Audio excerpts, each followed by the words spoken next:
Commander Jack Papercut McGill Cootie slumped in his ergonomically designed chair, a piece of furniture painstakingly crafted by the Galactic Council's Furniture Accommodation Committee, whose sole purpose seemed to be to ensure that no human, regardless of rank or stature, would ever know true comfort again. It felt less like sitting on a chair and more like perching on a colony of angry squirrels. But this, McGill mused bitterly, was a necessary evil, a small price to pay for his enduring service to humanity. Across the council chamber, representatives of hundreds of species sat in a semicircle, their eyes fixed on McGill with a mix of terror and fascination. They were about to experience the wrath of bureaucracy on a level never seen before. The very fabric of galactic diplomacy was about to tear, and the humans, well, we had a plan. "Point of order," squeaked Ambassador Zoost of the Silicon Consciousness, their crystalline body vibrating at a frequency McGill recognized as a subtle, yet unmistakable hint of terror. "The human delegate appears to be sighing. Historical records indicate that 7,249 B." McGill raised his hand, pausing just long enough to let the tension build. The other delegates flinched collectively. "I assure you, Ambassador," McGill said, his voice deliberately slow and measured, his grin barely concealed, "this is merely a sign of fatigue. After all, this is our 157th meeting regarding Earth's application to join the Galactic Council. Fatigue, Ambassador, that's all." A collective gasp echoed through the chamber. "Fatigue?" shrieked High Counselor Plink-Plonk of the Gelatinous Collective. Their translucent body flushed an alarming shade of purple, reminiscent of a grape that had been left out in the sun too long. "The human admits to weakness? This must be a clever ruse to lull us into a false sense of security. Surely this is an act of—" "Just a side effect of attending 156 previous meetings where Earth's application was rejected for increasingly bizarre reasons," McGill interrupted with a wave of his hand, pretending to be nonchalant, though his voice was tinged with barely concealed exasperation. "Including, may I remind you, last week's rejection based on the fact that humans occasionally enjoy watching videos of small animals being startled by cucumbers." The chamber erupted into a low murmur, whispers of disbelief swirling like a storm cloud. McGill could almost taste the fear now. "Casual cruelty to Earth's indigenous life forms," muttered one delegate. "Actually," Gillu interjected, adjusting his antennae nervously, "cats are perfectly fine after—" "Point of order!" The thunderous voice of Grand Arbiter Kirkt, the imposing insectoid from the Xenian Empire, cut through the chamber. With a dramatic rise to their full height, nearly 3 meters, Kirked's compound eyes glittered with bureaucratic fervor, like two polished diamonds reflecting a supernova. "We have new evidence that must be considered regarding the human's application." McGill's left eye began to twitch involuntarily. His nickname, Papercut, wasn't earned from his legendary skill in diplomatic warfare. It was a direct result of the time he accidentally gave himself a paper cut during a council meeting and triggered 3 species to declare a state of emergency over the incident.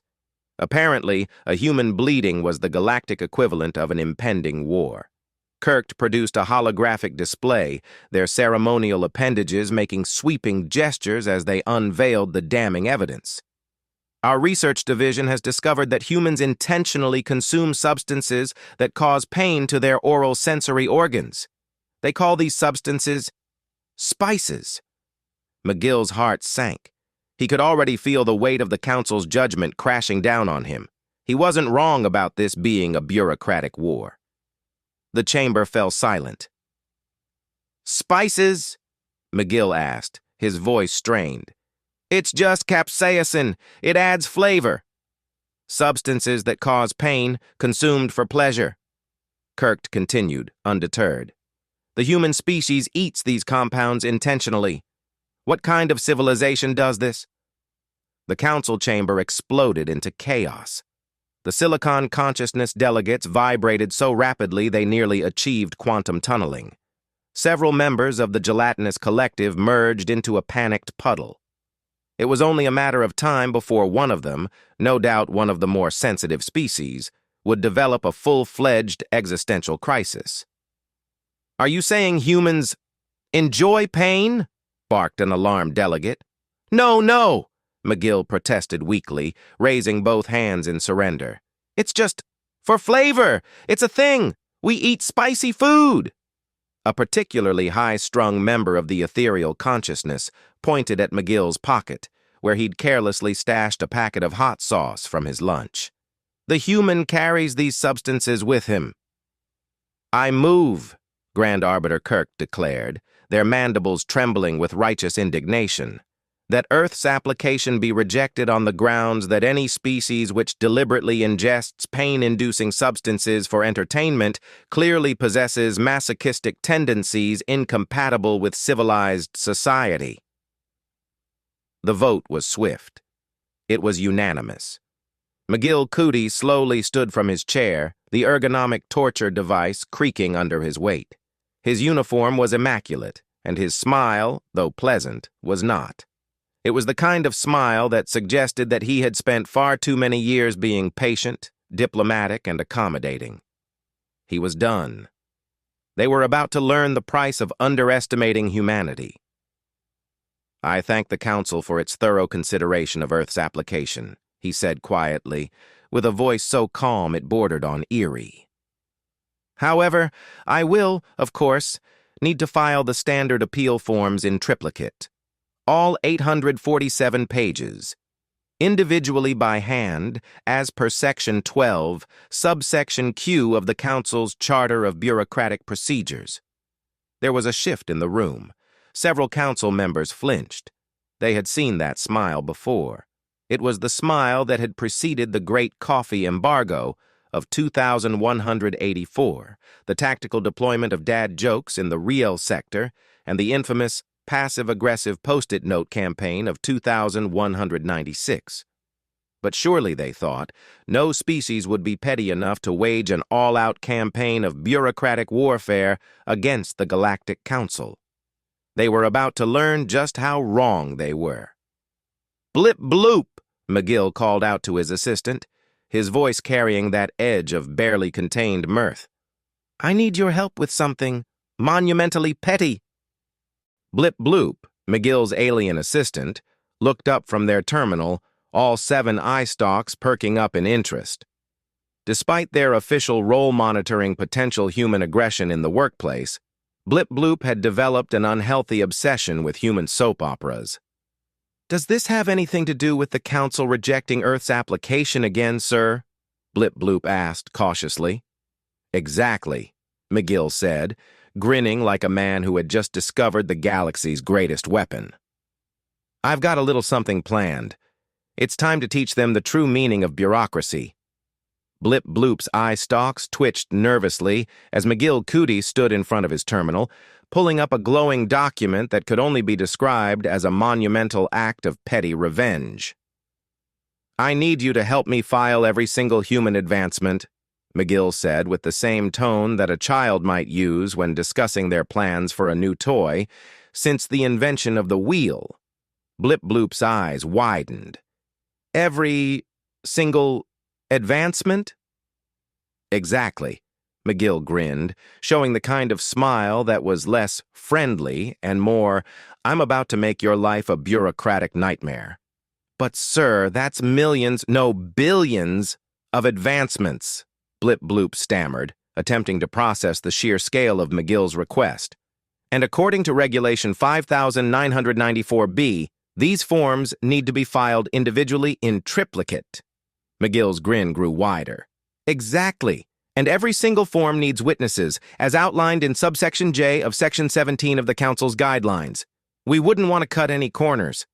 Can you imagine what would happen if we missed a single advancement?" Blip bloop shifted uncomfortably, knowing full well that missing even a single form would open the floodgates to chaos. Chaos that McGill had no intention of preventing. "Don't worry, Blip bloop," McGill said. already pulling up the list of advancements on his screen. It'll be fun. Just think of it as a new kind of diplomacy. He pressed a button, and a hollow screen popped up, detailing everything from the invention of the first wheel to the creation of bubble gum. Blip Bloop's eye stalks drooped. And the idioms, sir? Ah, yes, the idioms. McGill tapped his fingers together. According to Regulation 12, subsection P, we must notify the Council of any potential cultural misunderstandings. We'll be filing each and every idiom separately. Blip Bloop gasped. Every idiom? Every single one, McGill said with an ominous smile. Starting with raining cats and dogs. We'll need to report it to the Intergalactic Linguistics Board for proper translation review, and we'll throw in break a leg for good measure. Blip Bloop's normally calm demeanor began to crack. But sir, that's ridiculous. You can't— Oh, I can, McGill interrupted, fingers already dancing across the terminal. And I will. We'll submit everything, from piece of cake to kick the bucket, and we'll need their approval. Each idiom will require at least 2 representatives from each species, plus an intergalactic mediator who will write up the cultural impact assessment. You wouldn't want to leave that out. Blip Bloop was visibly sweating now, though they tried their best to maintain composure. What's the end game here, sir? McGill paused dramatically. The end game? Blip Bloop, my dear assistant, is simple. We're going to overwhelm them with forms. They won't know what hit them. A satisfied chuckle escaped McGill as he began drafting the first forms. Each advancement, each cultural nuance, each human creation would be filed and presented with the utmost attention to detail. Even the most innocuous objects would now require the full weight of galactic bureaucracy. Blip Bloop, still trying to wrap their mind around the sheer scale of it, sighed and asked, "And you're really going to make them review all this? You know that could take—" "A decade at least," McGill interrupted. "But by then they'll be so deep in the paperwork that they won't be able to remember why they rejected us in the first place. It's the perfect plan." Blip Bloop nodded slowly, clearly overwhelmed but also strangely impressed. "I must admit, sir, I never thought I'd see the day when a human would weaponize paperwork this effectively." "Well, we've been patient, Blip Bloop," McGill said, eyes glinting. "But sometimes you just have to make them understand the true power of human resolve. And that power, it's in paperwork. And wait times." Blip Bloop sighed. "And what if they decide to call our bluff?" "Ah, that's the beauty of it," McGill grinned, already preparing the next stack of forms. "They'll never know whether we're bluffing or not, because by the time they figure it out, it'll be too late." The first form was ready, the invention of the wheel. A seemingly innocuous human achievement, yet one that was now wrapped in the intricate folds of galactic bureaucracy. McGill attached the required witness signatures, interspecies mediation reports, and a cultural impact assessment, all in triplicate, of course. He hit submit. "That's one down," he said to Blip Bloop, who was now staring blankly at their terminal. "Let's make history." The forms continued to flood the Council's administrative systems, each more absurd than the last, each more meticulously filed than the first. McGill had no intention of stopping. He wanted the Council to know the depths of human perseverance. He wanted them to experience what every human had learned long ago. Sometimes the most passive-aggressive act you can perform is to make someone wait. And sometimes you need to use their own bureaucracy against them. Meanwhile, in the Council chamber, the first signs of chaos were already starting to bubble up. A few junior clerks had begun receiving the forms McGill had already submitted. They didn't know it yet, but the avalanche had begun. "Sir," Blip Bloop said, nervously scanning the incoming reports, "they've started to, panic." McGill smiled and leaned back in his chair. "Good. Let the games begin." The Galactic Council had prided itself for eons on its immaculate organization, its ability to navigate even the most chaotic crises with precision and grace. But as the first batch of human advancement forms flooded the Council's system, that pride began to crack. The flawless machinery of intergalactic bureaucracy sputtered, and McGill Cutie, still smiling that unnervingly polite smile, watched it all unfold with quiet satisfaction. It started slowly. At first, the Council was baffled. The forms weren't even particularly complicated. They were simply reports on Earth's developments, everything from the discovery of fire to the creation of the first pop song. They followed the rules to the letter, as McGill had instructed. But the volume? That was the issue. The sheer weight of human history, recorded meticulously, one development at a time, soon became too much for the Galactic Council's systems to handle. McGill's screen flickered as the next set of forms uploaded. The invention of paperclips, it read. He attached a cultural assessment form explaining the significance of paperclips in human society, noting how they symbolized humanity's deep-rooted need for organization. The section on their philosophical impact was particularly extensive, at McGill's insistence. He pressed send, and the forms streamed through, reaching their inevitable destination. Blip Bloop was frantically typing away, trying to keep up with the onslaught of forms. "Sir, they've requested an emergency session in response to the volume of submissions. There's a quorum debate scheduled over the definition of minor invention. Some species are claiming paperclips don't count." McGill's lips twitched upward. "Of course they don't count, Blip Bloop, but now they have to discuss it, in a formal session, in triplicate." Blip Bloop looked up at McGill, a nervous laugh escaping them. "This is terrifyingly brilliant." "The beauty of bureaucracy, my friend," McGill said, his tone taking on the quality of someone explaining a masterful but simple strategy, "is that it runs on rules, and rules are there to be exploited. The more insignificant the request, the more complicated it becomes. It's like a game, and we're winning." The forms continued to pour in, one after another.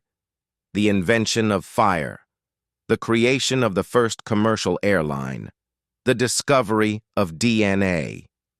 The reports were not just a list of inventions.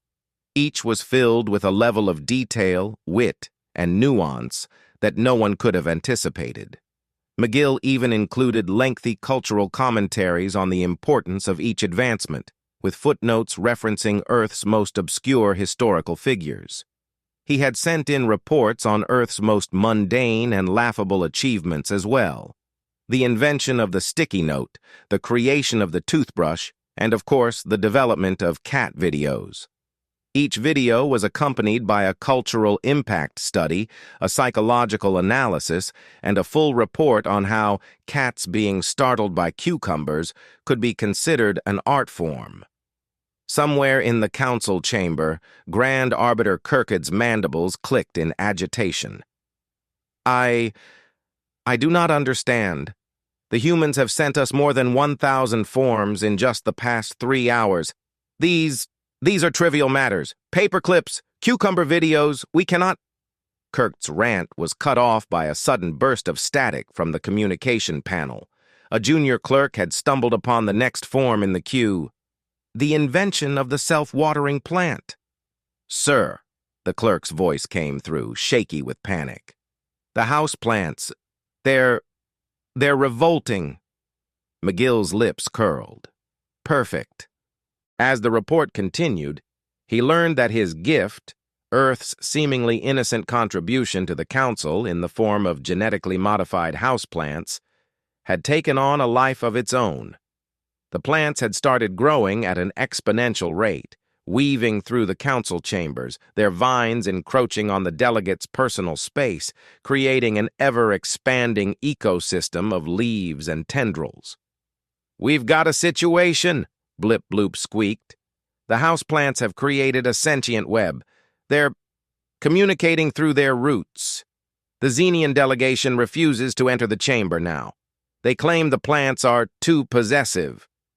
McGill couldn't help but chuckle. I knew those plants would come in handy. Keep them in place, blip bloop. The plants are part of the cultural experience. Let them see how humanity's creations can take root, sometimes literally among the stars.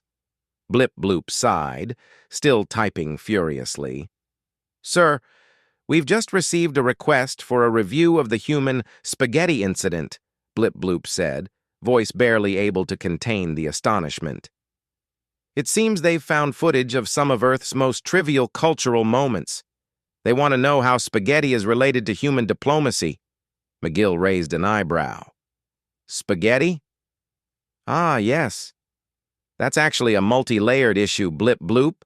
I'll need to submit a supplementary form explaining the significance of pasta in relation to Earth's global trade negotiations. Blip bloop stared at him. That's not real, is it? Real or not, blip bloop, McGill replied, standing up and brushing off his uniform. It will be reviewed, and every single one of those forms will be filed, processed, and stamped, no matter how ridiculous. You see, the council won't even know where to begin. And when they don't know where to begin, they'll stop trying to reject us. They'll get so bogged down in their own rules that they'll forget why they ever said no. Blip bloop thought about that for a moment, the enormity of McGill's plan beginning to sink in. So, it's not about being right. It's about being inconvenient? Exactly, McGill said, his grin widening as another notification popped up. And I'm about to make it even more inconvenient. He clicked, send. Blip bloop glanced at the screen. Sir, that's 10,000 forms now. You've submitted everything from the invention of the toothbrush to an exhaustive analysis of human breakfast cereal varieties. And don't forget the section on coffee, McGill added with a wink. The council is going to need a refresher course on human caffeine consumption. Let's see how long they last without their precious galactic lattes. The bureaucratic storm was building, and McGill was ready for the full force of the council's inevitable collapse under the weight of human history. Every form filed, every piece of paperwork sent, was a brick in the wall of galactic diplomacy that was about to crumble under its own weight. The Galactic Council had always prided itself on its impeccable organizational structure. It had taken millennia to perfect the system, an elegant, finely tuned machine that processed petitions, complaints, and applications with effortless precision. Until today.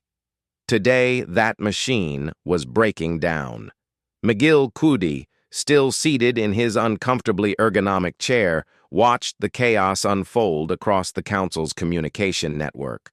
One by one, the delegates from across the galaxy had begun to raise their concerns, not about Earth's application, but about the flood of paperwork it had unleashed upon them. The first message came through early in the morning, though it was difficult to tell what time it actually was in the fluctuating time zones of the Council. It was from the Silicon Consciousness representative, Ambassador Zoost, whose crystalline form vibrated in what McGill could only describe as sheer panic. I can't process any more reports on breakfast cereals. You've submitted every brand. The Kellogg report alone is 5 million pages. Zoost's voice crackled through the comms. We were told Earth had innovations, not a labyrinth of mind-numbing bureaucratic nonsense. How are we supposed to review cornflakes for psychological impact? McGill leaned back in his chair, arms crossed in satisfaction. Well, Ambassador, I believe the Kellogg report speaks for itself. Now, if you'll excuse me, I need to submit the section on how cornflakes have influenced intergalactic diplomacy. I'd call it cereal diplomacy, the crunch herd across the stars. Blip bloop, hunched over their terminal, gave McGill a look that was half awe, half terror. Sir, I don't think we're going to make it out of this. The Xenian Empire just requested a full audit of the plant report. They've closed down the council chamber entirely until someone can figure out what happened to their delegate who got entangled in the house plant roots. The plants are part of the cultural experience, McGill replied, tapping away at his screen. Besides, it's their own fault for getting too close to humanity's botanical advances. Should have read the warning labels. Blip Bloop groaned. This is spiraling out of control. The Galactic Administrative AI is on strike, citing emotional distress over its inability to comprehend the cultural significance of rubber ducks. The Council's entire data processing system has ground to a halt because of all the reports on cats. Do you know how many cat videos we've submitted, sir? Over 50 million. Perfect, McGill said with a sinister grin. And don't forget the psychological assessments. Every cat video comes with a full report. I told you we should have included more cat videos. It's all about quantity, Blip Bloop. Quality comes later.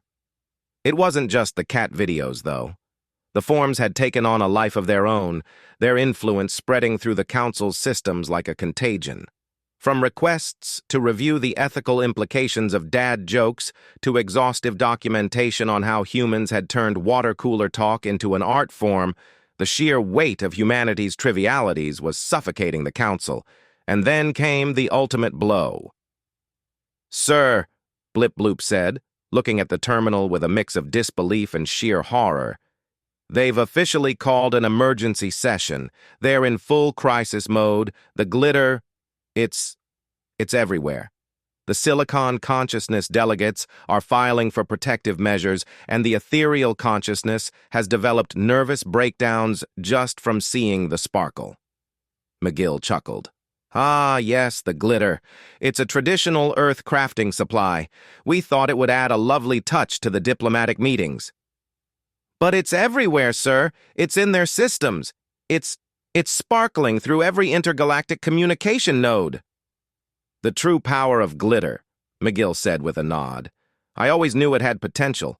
If they can't process paperwork without panicking, how will they ever accept humanity's candidacy? Let the glitter settle, Blip Bloop. We've got more important things to do. Blip Bloop's eyes, stalks, drooped. What's next, sir? How much worse can this get? McGill leaned back in his chair, his gaze fixed on the ever-growing pile of paperwork on his desk. Oh, we're just getting started. We need to remind the Council of something very important. And what's that? Blip Bloop asked, though they already knew the answer. McGill's smile was chilling. That we haven't even begun to file the complaints about Earth's public transportation system. The Universal Translation Matrix hasn't even processed going off the rails yet. Blip Bloop didn't know whether to laugh or cry. But sir, they're already losing their minds over all the idioms. Going off the rails will probably cause a full interspecies panic. Exactly, McGill said with a wink. They won't even see it coming. Meanwhile, in the council chambers, chaos had truly begun. Delegates were fleeing from their posts. The Xenian delegate had been temporarily locked in a leaf-based cocoon, refusing to be rescued because the houseplants had become so charming they had convinced him to become their spiritual advisor. The ethereal consciousness, once serene and wise, had begun to vibrate at increasingly erratic frequencies, signaling complete nervous exhaustion. And somewhere, deep in the Council's systems, the bureaucratic AI had begun writing poetry about its existential crisis, sparked by humanity's relentless filing habits. The Galactic Council's pristine reputation was in shambles. Blip Bloop's eyes widened as they scanned the latest report. Sir, you've done it. They're caving. McGill watched the notifications trickle in, each one more desperate than the last. It had been a slow burn, but the fire was now spreading uncontrollably. Of course they are, McGill said, sitting back in his chair. They can't fight us forever. We've shown them that human bureaucracy is both an art and a weapon. All they wanted was to keep us out, but now they have no choice but to accept us. Blip Bloop, for the first time in what felt like days, let out a relieved sigh. It's over. We won. McGill raised an eyebrow, his grin widening further. Not yet, Blip Bloop. There's one more thing we need to do. We need to officially announce Earth's membership in the Galactic Council, with a small addition. Blip Bloop stared at him, confused. "What addition, sir?" McGill leaned forward, his smile now truly unsettling. "I've prepared a special form. We're going to suggest that every council meeting begin with a mandatory icebreaker activity. And I've already submitted the full forms for the icebreaker games. All of them, including the Macarena." Blip Bloop's eye stalks twitched in horror as McGill pressed send on the final form. This is madness." "Exactly," McGill said. "But now they'll know. The galaxy has just been introduced to the true meaning of human diplomacy." The Galactic Council was broken. McGill Cootie's plan, a symphony of bureaucratic warfare, had done its work. From the outside, it might have seemed like a series of innocent mistakes. A few too many forms, an overzealous cultural analysis, a bit of glitter here and there. But in the council's chamber, the weight of it was more than 1,000 species could bear. It wasn't just the sheer volume. It was the tenacity of it all, the relentless persistence of humanity's forms and reports, each one building on the last until it was more than they could possibly keep up with. The once imposing walls of the council chamber were now strewn with forms, papers, digital reports, cultural assessments, and bureaucratic requests. It looked more like the aftermath of a galactic yard sale than the seat of interstellar diplomacy. The floor was littered with coffee cups. No one had had a decent cup of galactic coffee in days, and the atmosphere was thick with a palpable sense of exhaustion. Blip Bloop stood at McGill's side, looking over the reports that were still coming in. "Sir," Blip Bloop said quietly, "they've agreed to—" They paused, trying to wrap their mind around the unbelievable turn of events. "They've agreed to accept Earth into the Galactic Council." McGill grinned, his eyes scanning the messages as if he were reading the score of a victory symphony. "It's official then. Earth has won." But there was a catch. The Council had decided that Earth's entrance would come with one condition: a demonstration of humanity's capacity for intergalactic cooperation. The request, unsurprisingly, had been filed in triplicate. "Well, of course," McGill said, pressing the acceptance form on his terminal. "We've been cooperative every step of the way, haven't we?" Blip Bloop looked at McGill with a raised eye stalk. "Sir, the condition is that humanity must present an icebreaker game at the next council meeting. Every species must participate, and the human delegation is responsible for leading it." McGill's smile faltered slightly. The last part of his plan had come full circle. The Macarena had not been a mere bureaucratic joke. It was now the key to humanity's acceptance.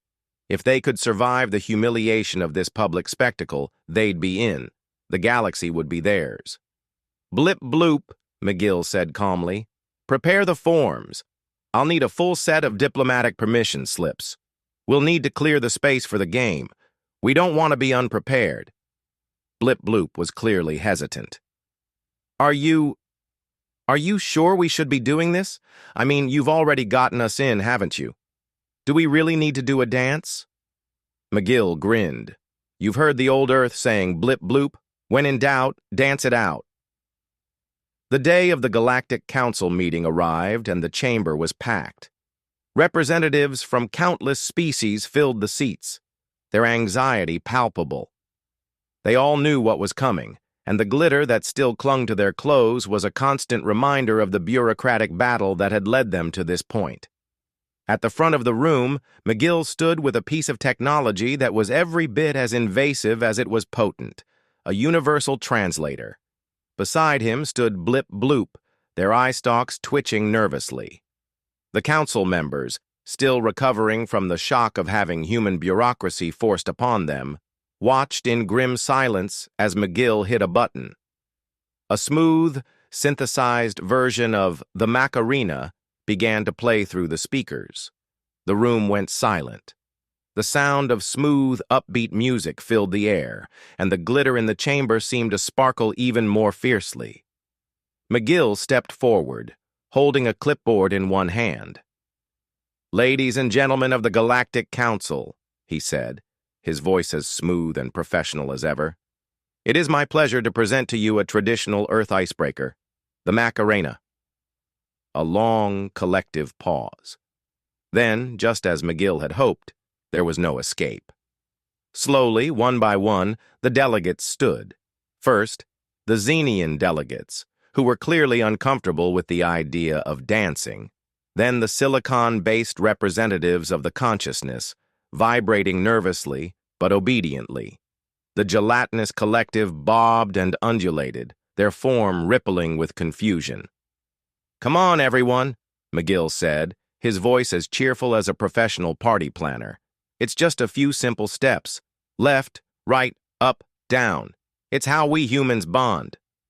The first awkward, uncoordinated movements began. McGill suppressed a grin. The rest followed suit. And though it wasn't graceful, it was undeniable that the council was, for the first time in centuries, unified in their bewilderment. Blip Bloop looked up at McGill. "Sir," they asked quietly, "is this really the strategy? Are we really winning by getting them to dance?" McGill smiled, crossing his arms with satisfaction. "Blip Bloop, we've just done something no one else could do. We've shown the council that we're unpredictable. We've made them dance for their membership, and now—" He paused, allowing the moment to sink in as the entire room tried and failed to dance in sync. "Now," McGill continued, "they'll never forget us. We've officially joined the stars." Hours later, as the dance faded from memory and the glitter began to settle, the council convened once again. The verdict was in. The decision had been made. The Galactic Council had no choice but to accept Earth into their ranks. Humanity had achieved something no species had ever done before. Not through military might, technological superiority, or philosophical dominance, but through patience, persistence, and the quiet power of bureaucratic warfare. And dance. As the delegates filed out of the room, still nursing their glitter-induced migraines and recovering from their dance-induced embarrassment, McGill leaned back in his chair. His work here was done. "Blip Bloop," McGill said, cracking his knuckles. "Prepare the forms. We've got to get started on our first official proposal. I'm thinking something simple. How about mandatory icebreakers at every diplomatic function?" Blip Bloop blinked nervously, then began pulling up the paperwork. "Yes, sir. Right away, sir." And somewhere in the depths of the Galactic Council's bureaucratic archives, an anonymous report titled "The Sociological Impact of Earth's First Dance" began its inevitable journey through the system. Humanity had finally made its mark on the galaxy, one form at a time.